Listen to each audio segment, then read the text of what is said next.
दोस्तों साल था 2005 का और हमारे देश के राष्ट्रपति हुआ करते थे डॉक्टर एपीजे अब्दुल कलाम। देखिए उस समय हुआ ये था कि पाकिस्तान के राष्ट्रपति परवेज मुशर्रफ भारत के दौरे पर आए हुए थे।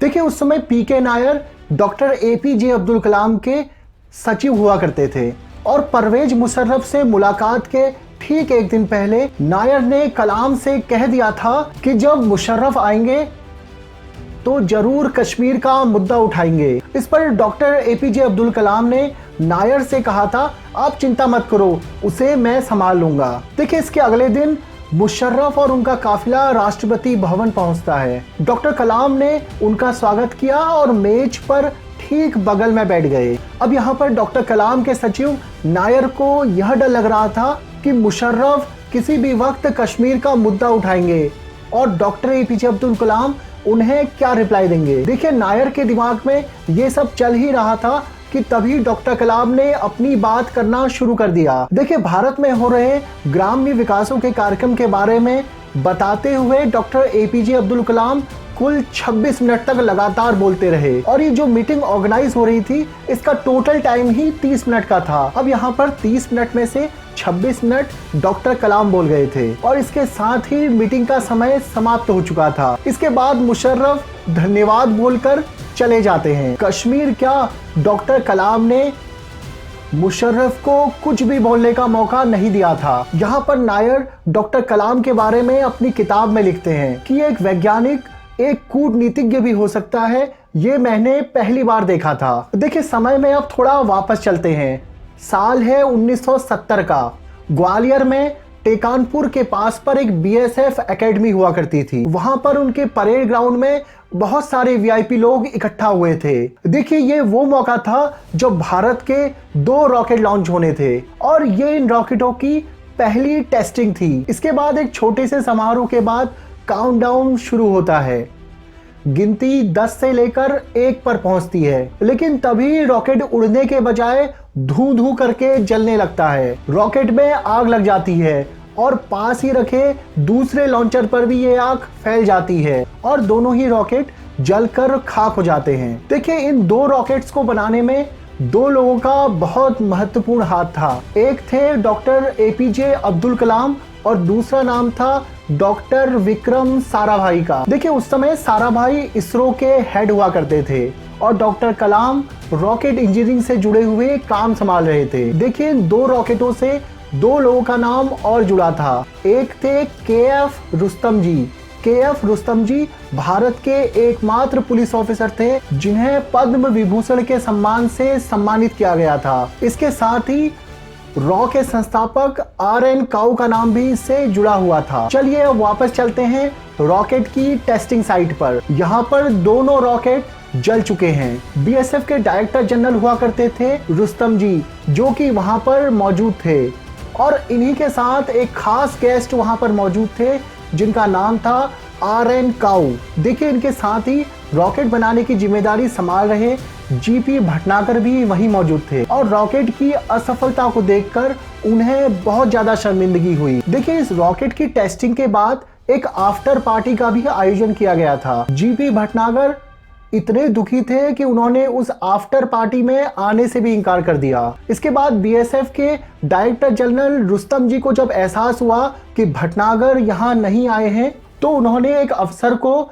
भटनागर के घर भेजा और उन्हें लेकर आने को कहा। इसके बाद भटनागर आफ्टर पार्टी में पहुंच जाते हैं और एक के बाद एक जाम लगाने लगते हैं। भटनागर दोपहर में मिली असफलता को शराब के नशे में डुबाना चाहते थे। इतने में उनके अगल बगल 2 लोग आकर बैठते हैं।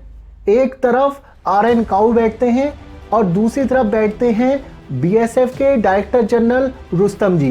देखिए इसके बाद रुस्तम जी भटनागर से पूछते हैं भटनागर क्या कर रहे थे। इस पर जीपी भटनागर कहते हैं सॉरी सर, रॉकेट फेल हो गए। देखिए इतने में दूसरी तरफ बैठे आरएन काउ भटनागर से कहने लगते हैं ये बताओ खुसरो ने तुम्हें कितने पैसे दिए थे। देखिए खुसरो रुस्तम जी का फर्स्ट नेम था और आरएन काउ इसी नाम से उन्हें बुलाते थे। इसके बाद भटनागर जवाब देते हैं सर कुछ लाख रुपए दिए होंगे। इसके बाद काउ भटनागर से पूछते हैं क्या तुम्हें पता है कि अमेरिका के अपोलो मिशन में कितना पैसा खर्च हुआ। इसके जवाब में भटनागर आर.एन. काऊ से कहते हैं सर करोड़ों में लगा होगा। इसके बाद आर.एन. काऊ भटनागर को समझाते हैं तुमने अपोलो मिशन का 1% पैसा भी खर्च नहीं किया और फिर भी जब अपोलो मिशन फेल हो सकता है तो तुम फेल क्यों नहीं हो सकते। देखिए उस टाइम पे अपोलो 13 बहुत बुरी तरीके से फेल हो चुका था। इसके बाद काऊ कहते हैं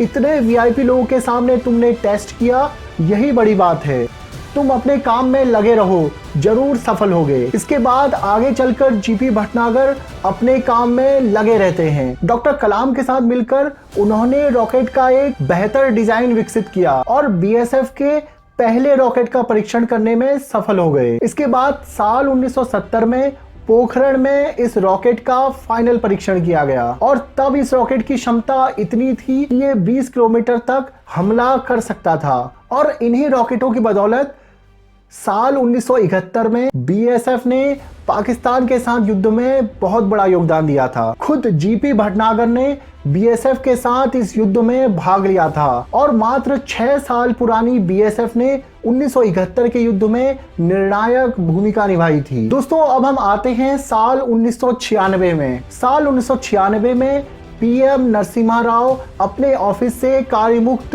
हो चुके थे।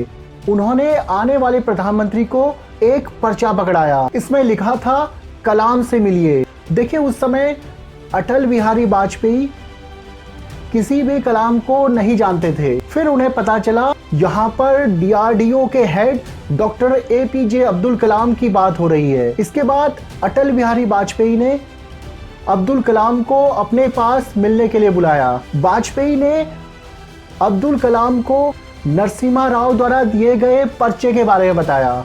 तब डॉक्टर कलाम ने बताया कि ये पर्चा न्यूक्लियर टेस्ट के बारे में था। डॉक्टर कलाम ने वाजपेयी को बताया कि PV Narasimha Rao nuclear test के लिए पूरी तरह से तैयार थे, लेकिन अंतिम समय में अमेरिकी प्रेशर के आगे वो झुक गए थे। देखिए इसके बाद अटल बिहारी वाजपेयी ने डॉक्टर कलाम से पूछा कि हम कितने दिन में टेस्ट कर सकते हैं। इस पर अब्दुल कलाम ने जवाब दिया 1 महीना। देखिए इसके बाद वाजपेयी ने अब्दुल कलाम से तैयारियां शुरू करने को कहा, लेकिन उससे पहले ही अटल बिहारी वाजपेयी की 13 दिन की सरकार गिर गई। इसके बाद मार्च 1998 में अटल बिहारी वाजपेयी दोबारा सत्ता में आते हैं और सत्ता में आने के 2 महीने के अंदर ही भारत ने अपना पहला परमाणु परीक्षण कर डाला था। दोस्तों आज की कहानी आपको कैसी लगी कमेंट बॉक्स में जरूर बताइए।